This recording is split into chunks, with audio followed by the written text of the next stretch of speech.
ये छठवें फेज से ठीक पहले हम जिस विषय को ले रहे हैं इसका जो विस्तार अब एक नज़र में तो नहीं आएगा, लेकिन दो बार पढ़ने के बाद समझ में आएगा कि ये विषय अगले 15 साल तक एकदम जिंदा रहने वाला है।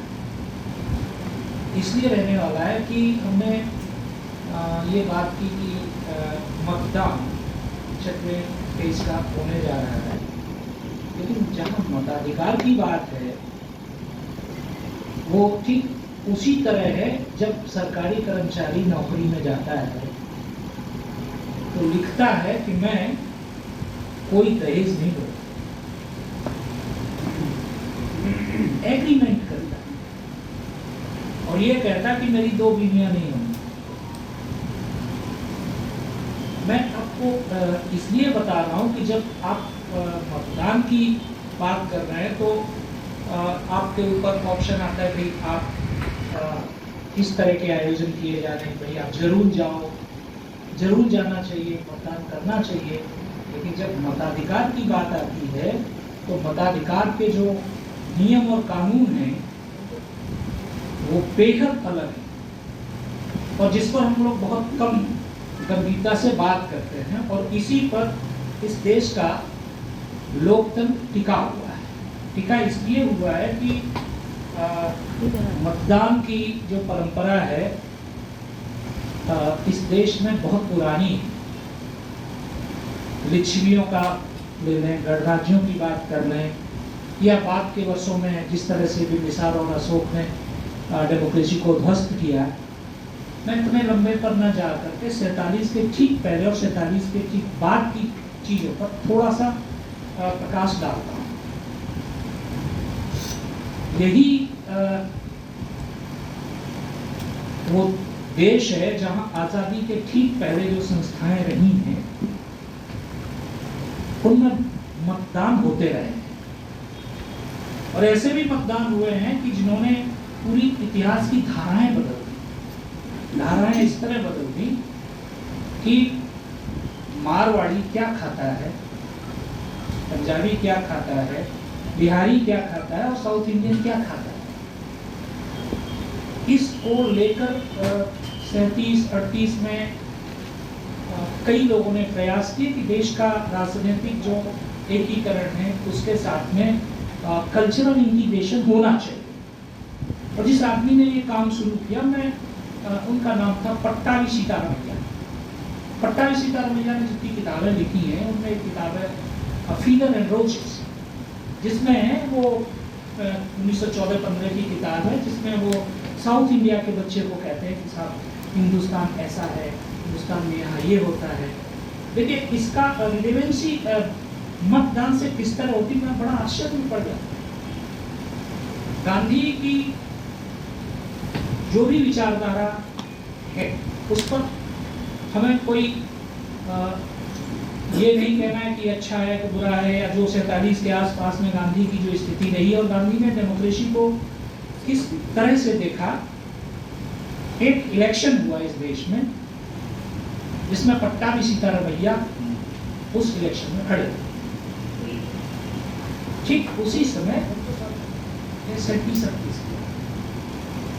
और उसी समय एक जन और खड़े हुए कांग्रेस में, कांग्रेस प्रेसिडेंट के इलेक्शन के लिए, उनका नाम था सुभाष चंद्र बोस। और बड़े आश्चर्य की बात यह है कि इस इलेक्शन में, चूंकि हमेशा ये लगता है साउथ को कि पॉलिटिकली वो नॉर्थ इंडिया पर भारी नहीं पड़ पा रहे हैं, और उस समय भी देश की स्थिति करीब करीब इसी तरह रही होगी। उस चुनाव में पट्टाभी सीतारामैया हारने के साथ साथ देश के कल्चरल इंटीग्रेशन का जो काम था उसके बाद वो वहीं डंप हो गए। सिर्फ डंप ही नहीं हुआ, चीजें किस तरह बदलती हैं वोट की वजह से। उस इलेक्शन में सुभाष बोस जीत तो गए, लेकिन वर्किंग कमेटी ने साथ देने से मना कर दिया, और नतीजा ये हुआ कि सुभाष को त्याग पत्र देना पड़ा और उसके बाद अब लोग कहते हैं कि साहब त्यागपत्र के बाद फिर हमने उन्हें जर्मनी भेज दिया, कोई कह रहा हमने वहाँ भेज दिया। मैं उस पर नहीं जा रहा, मैं सिर्फ ये कह रहा हूँ कि 47 के पहले के जो संस्थाओं के चुनाव रहे उनका देश पर ऐसा भी प्रभाव पड़ा है। बाद में सुभाष कांग्रेस में भी नहीं रहे, और बाद के वर्षों में जिस तरीके से एक्स्ट्रा ऑर्डिनरी सत्ताएं इन संस्थाओं पर रही कि चुनाव चाहे जो हो, कुछ भी हो, चाहे बहुमत हो, कुछ भी हो, बाबा जी ने कह दिया ये करना है तो करना, ये हमारे देश में देखा। 47 के बाद एक चुनाव और है, बहुत महत्वपूर्ण चुनाव, जिस चुनाव ने इस देश की दिशा बदली है। मैं सिर्फ मतदान और मताधिकार पर इसलिए जा रहा हूँ कि मतदान हमारे यहाँ होते रहे, हमारे मताधिकार भी रहे, और हमारे मताधिकार को किस तरीके से बाबा जी ने या बड़े सत्ता पर बैठे लोगों ने प्रभावित भी किया, कोई डाउट नहीं है, ये हमें जानना चाहिए। एक इलेक्शन होता है बंबई में, उस समय जिस तरह अभी लोकसभा है उस तरह जो दिल्ली में असेंबली थी उसमें मेंबर बनने के लिए पूरे देश में अलग अलग चुनाव होते। मैं उस पर नहीं जाता हूँ कि एक आदमी को 2 वोट का अधिकार दे दो, एक आदमी को 1 का अधिकार दे दो, जो पैसे वाला है उसको वोट का अधिकार, मैं उस पर जा ही नहीं रहा हूँ। मैं सिर्फ एक मतदान की बात करना चाहता हूँ जो इस देश के लिए बाद के वर्षों में बहुत महत्वपूर्ण रहा। महत्वपूर्ण ये रहा कि बंबई में चुनाव हुआ और बीआर अंबेडकर बंबई में चुनाव हारने के बाद उनकी राजनीति भी खत्म हो गई, जिसको वो फॉरवर्ड क्लास बोलते थे। संस्थाएं थी, डीएसपी बाद में बनी, बीएसपी बाद में बनी, और अपने घर बैठे। उसी समय इलेक्शन बंगाल में भी हुआ, अभी जो बांग्लादेश है वहाँ हुआ, बाकरगंज में हुआ, कुटियाली में हुआ, फरीदपुर में हुआ, गोपालगंज में हुआ। मैं इन सारी चीज़ों का इसलिए जिक्र कर रहा हूँ कि आज़ादी के पहले मतदान की घटना से हमारा हिंदुस्तान पूरा प्रभावित हो गया। हुआ ये कि बंगाली सदस्य जो बाकरगंज के थे वो उनको बंबई से यहाँ लाए,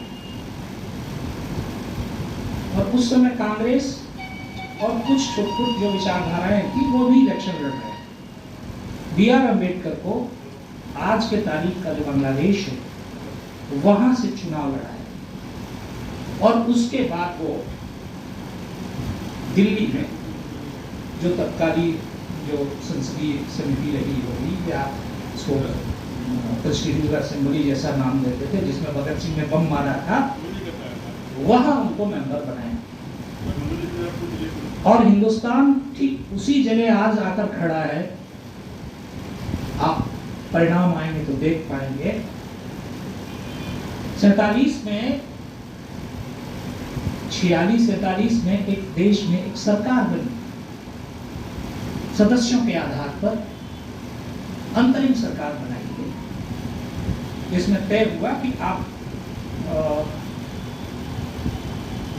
कांग्रेस और मुस्लिम दोनों मिलकर देश को चलाओ। तो एक अंतरिम सरकार बनी 46 में। तो आश्चर्य होगा कि जो आदमी अंबेडकर को बंबई से ला के यहाँ से जिताया चुनाव में, वो आदमी अंतरिम सरकार का कानून मंत्री था, मुस्लिम लीग के कोटे में था, मुस्लिम नहीं था। उस आदमी का नाम था जोगेंद्रनाथ मंडल, और मंडली वो आदमी है जो चुनाव के लिए बीआर अंबेडकर को बंगाल लेके आया। घटना उसके बाद यह है कि अंतरिम सरकार चली नहीं, और इसका दुर्भाग्यपूर्ण बंटवारा हुआ। मंडल हिंदुस्तान नहीं आए, बोले हम देश छोड़ जाओ, तो बंगाल में रह गए और वहाँ के कानून मंत्री बने।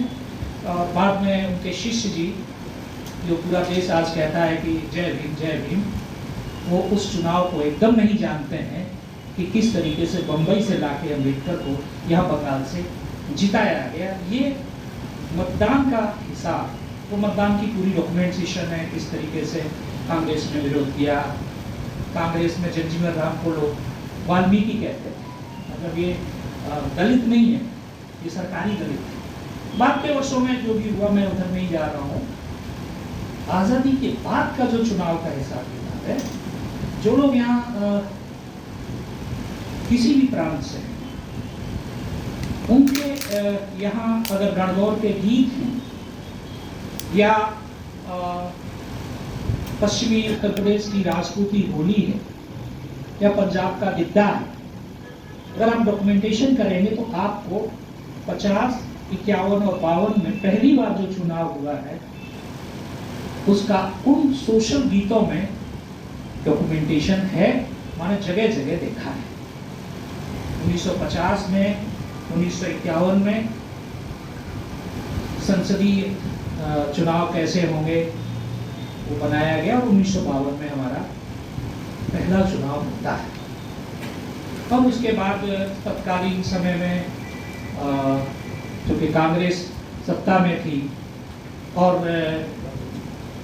बराबर हिंदू महासभा कहते हैं कि बीजेपी 2 से 80 पे गई, अगर विचारधारा के हिसाब से देखें तो आप 35 से 2 पर आए, 2 के बाद चला, क्योंकि 1952 में 53 में जो चुनाव हुए उसमें हिंदू महासभा अच्छी खासी सीटें रही। और यही नहीं कि उस समय हिंदू महासभा के जो लोग संसद सदस्य रहे, उन्होंने बाकायदा लंबी लड़ाइयाँ भी लड़ी, जिसका असर हम बाद में मनीराम बागड़ी जैसे सांसदों में देखते हैं। ये सिर्फ मतदान की कुछ चीज़ें हैं जो हमें हॉन्ट करती हैं कि हम अपने देश के संसदीय इतिहास में, संसदीय घटनाओं से हम खुद कितने प्रभावित होते हैं। हमें पता नहीं, लेकिन हम प्रभावित हैं और बुरी तरह से। बाद के वर्षों में अंतरात्मा के आवाज़ पे वोट आए, बाद में बंदूक के नोक पर वोट आए। इन्होंने बंगाल की राजनीति को और वोट को समझा है। 71 में बंदूक के नोक पर वोट लिए गए, यहाँ बुजुर्ग लोग बैठे हैं, वो बताएंगे। और बाद के वर्षों में उस बंगाली ने उस कांग्रेस से मुक्ति पाई और उसको कभी वोट नहीं दिया। जो कोर ग्रुप रह गया था वो रह गया था। ये 71 की बात। बाद के वर्षों में हमारे एक मित्र हुआ करते थे, बाद के वर्षों में कम्युनिस्ट आए, हमारे एक मित्र हुआ करते थे ओम प्रकाश शर्मा। वो यहाँ उन्होंने कई किताबें लिखी सिस्टमैटिक रीगिंग की स्टोरी।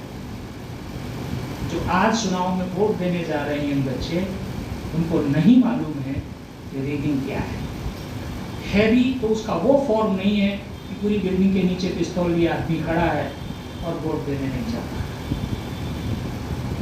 जो चीजें बिहार में थी चुनाव के समय, वो धीरे धीरे शिफ्ट होके बंगाल की तरफ आए, इसमें कोई दो राय नहीं। मैं चूंकि यहाँ मतदान और मताधिकार पर बात करने के लिए खड़ा हूँ, तो मतदान हमारे देश में किस तरह मतदान ने हमें बदला है, हमारी लाइफस्टाइल को बदला है, किस तरीके से दलित और मुस्लिम राजनीति एक समय में हॉबी रही, और ये जो इलेक्शन होने जा रहा है पूरे देश भर में जो हवा आ रही है तो ये है कि दलित और मुस्लिम वोट एक तरफ जा रहे हैं। मैं कोई सेफोलॉजिस्ट नहीं हूँ, लेकिन हमारे अखबार के तकरीबन 20 शहरों में जो संवाददाता हैं उनका ये कहना है, चूँकि एक फेज बाकी है इसलिए कोई भी कमेंट करना ठीक नहीं है, लेकिन ऐसा भी हो सकता है।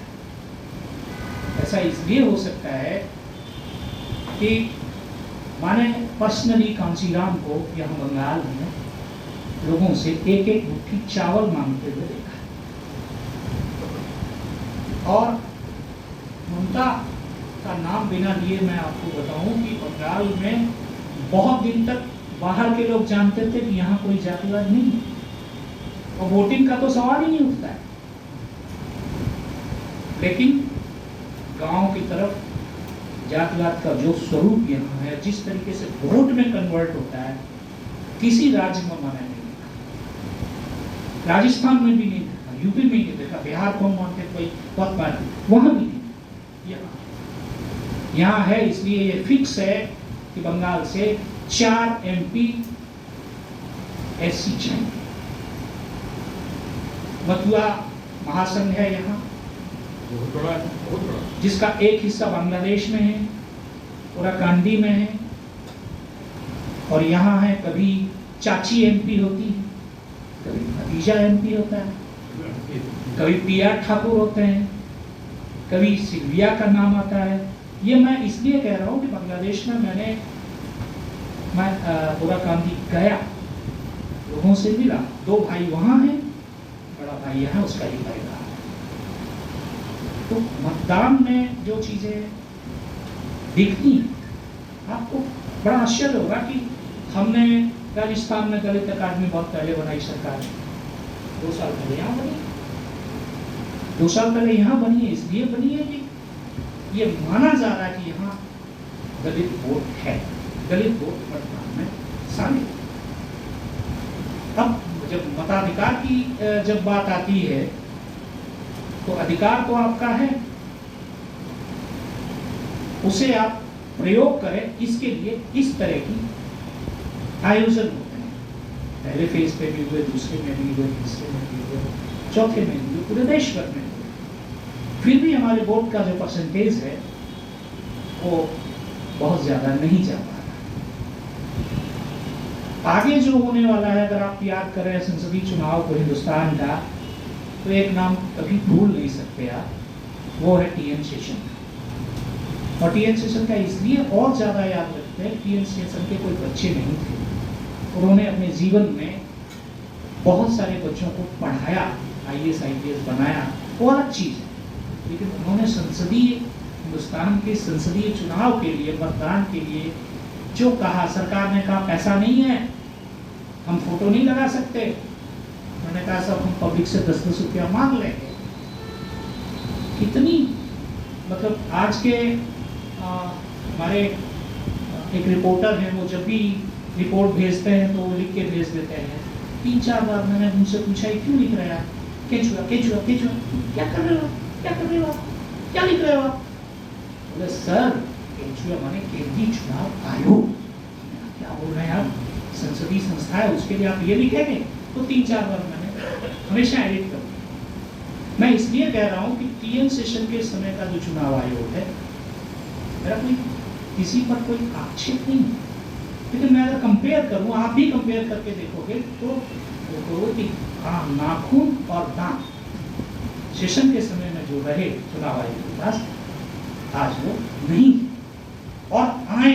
इसके लिए हमारी भी प्रार्थना ये है कि हम तो ये चाहते हैं कि चुनाव हो, मताधिकार हो, मताधिकार के साथ में जिस तरीके से आज बैंक में आप एक खाता नहीं खुलवा सकते, हमें पता नहीं है कि आप बाहर से राजस्थान में जाइए और कहिए मेरा खाता खोल दीजिए। बैंकों ने खाता खोलने का सेंट्रलाइज सिस्टम कर दिया है, तो बैंकें कर सकती हैं, तो हो सकता है कि हिंदुस्तान की सरकार इसको सीधे बोर्ड से करे और किया जा सकता है। जब आप बैंक अकाउंट के साथ जोड़ रहे हो आधार कार्ड, तो अगर आप वोट नहीं कर रहे हो और कोई जेन्युइन रीजन नहीं है, कभी आपने सोचा है कि जब चुनाव डिक्लेयर होता है तो SP, DIG, even petrol pump, बस, कार, सारी चुनाव आयोग के अंदर में चली जाए। इतना बड़ा देश का चुनाव है, सीधा वो किताब पकड़ाते हैं 30 पेट्रोल पंप से पेट्रोल और आपको अधिकारी रहे हैं, किसी को कहीं भी भेजा जा सकता है। पिछले महीने भर से बैंकों के कामकाज ठप है, एक दिन जाएंगे मैनेजर नहीं है, एक दिन सब ट्रेडिंग में चले गए, पूरी तरीके से नए नियम बदलते हैं। चुनाव कराने के लिए जो अधिकारी बनाए जाते हैं उनको ट्रेनिंग होती है, टीम ट्रेनिंग। तो मैं इस उम्मीद के साथ में कि कभी हमने बंदूक के वोट देखे, कभी हमने प्रेशर के वोट देखे, कभी अपने SC/ST के हिसाब से वोट देंगे। आगे की जो सरकार है कोई भी आए, उससे हम यही कहेंगे कि किसी भी संवाददाता को ये न दिखना पड़े कि आयोग बड़ा कमजोर है। और ये संभव इसलिए है कि अगर हम मतदान की बात करते हैं तो हमें मजबूत लोकतंत्र चाहिए। हमें वो लोकतंत्र चाहिए जो वोट में पार्टियां खड़ी हो रही हैं वही अपने यहाँ लोकतंत्र में वोट करवा के देख लें। आपको लोकतंत्र में भरोसा है, लेकिन आप अपनी पार्टी कॉन्स्टिट्यूशन के हिसाब से वोट नहीं करा सकते। वो भी कराइए, और आप ये भी करिए कि भाई छोटी छोटी जो संस्थाएं हैं जो ये कहती है कि साहब सेक्रेटरी ने रिजाइन दे दिया, सेक्रेटरी का काम नहीं दी, ऐसी संस्थाओं में भी छोटी छोटी संस्थाएं आगे बढ़ें और लोकतंत्र को मजबूत करने के लिए चाहे इलेक्शन कराएं, जबरदस्ती कराएं, इसकी जरूरत है। एक बार वोट पर्व आया, हमारा पूरा देश चला गया चुनाव में, 6 सत्र हो गए, इलेक्शन हो गया, रिजल्ट हो गया, उसके बाद हमने लोकतंत्र को भूल गए। फिर 5 साल बाद याद आए। या कभी ऐसी स्थिति होगी कि चौधरी देवीलाल आ जाए, कन्हैया पगड़ी आ जाए, चौधरी चरण सिंह आ जाए, और आपको ये मैं बोलते हुए मुझे कोई हिचक नहीं है कि कोई भी सरकार किसी नारे या किसी रणनीति से नहीं बदली। जो लोग कहते हैं कि साहब मोदी साहब आए, तो मोदी साहब कोई योजना से नहीं आए। 10 साल के कांग्रेस के, देखिए राजीव गांधी चोर है तो जनता कहती हाँ साहब चोर है। 8 लाख का, 10 लाख का या 800 करोड़ का घोटाला हुआ होगा, 8,000 उस पर खर्चा हो गए, और कुल मिला के नतीजा सिफर। हाँ, राजीव गांधी हारे। 10 रुपया हम 1 रुपया भेजते हैं तो 10 पैसा पहुंचता है कि 25 पैसा पहुंचता है, वो जुमला कांग्रेस पे ही सकते हैं। और जो कह रहे साहब हम एटॉमिक वो लाएंगे, एटॉमिक कचरा हिंदुस्तान में डालेंगे, 5 साल तक इस देश के कम्युनिस्टों को नहीं लगता कि ये सरकार खतरे में। 5वें साल उनको लगता है कि नहीं भाई एटॉमिक कचरा यहाँ नहीं आना चाहिए। इस 5 साल में आपने तमाम संस्थाओं में हाई पोस्ट पर, जगह पर अपने लोग बैठा दिए। मैंने ताला आप ले लो, चाबी हमें दे। ये लोकतंत्र की चीजें जब जाने लगती हैं, सबको पता है कि साहब चुनाव, संसदीय चुनाव में कोई एक मौका आया जिसमें ज्योति बसु साहब PM बनने वाले थे, लोगों ने नहीं बनने दिया। लेकिन जो नहीं दिखा वो ये है कि उनको PM तो नहीं बनने दिया, वो एक आदमी का फायदा या नुकसान होता। पार्टी ने अपने तरीके से जो फायदे लिए वो ये है कि कोई चिल्लाता है कि हमको कश्मीर दे दो, कोई कुछ चिल्लाता है। मैं सिर्फ संसदीय की तरफ में जाता हूँ कि जहाँ लोग बहुत मजबूत होते हैं। चीन में हर समय पर चुनाव होता है, एक ही पार्टी के 5 आदमी खड़े होते हैं, तो वहाँ भी है। तो कहीं हम इस तरह के लोकतंत्र की कल्पना तो नहीं करते। हमें रियल में हिंदुस्तान में लोकतंत्र चाहिए। हमें गली मोहल्ले संस्थाएं से ही लोकतंत्र की रिहर्सल शुरू करनी चाहिए। 5 साल का इंतजार नहीं होना चाहिए।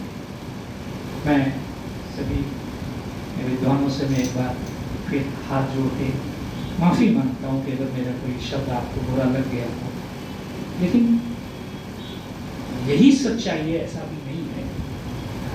आपको ने मुझे बहुत ध्यान से सुना।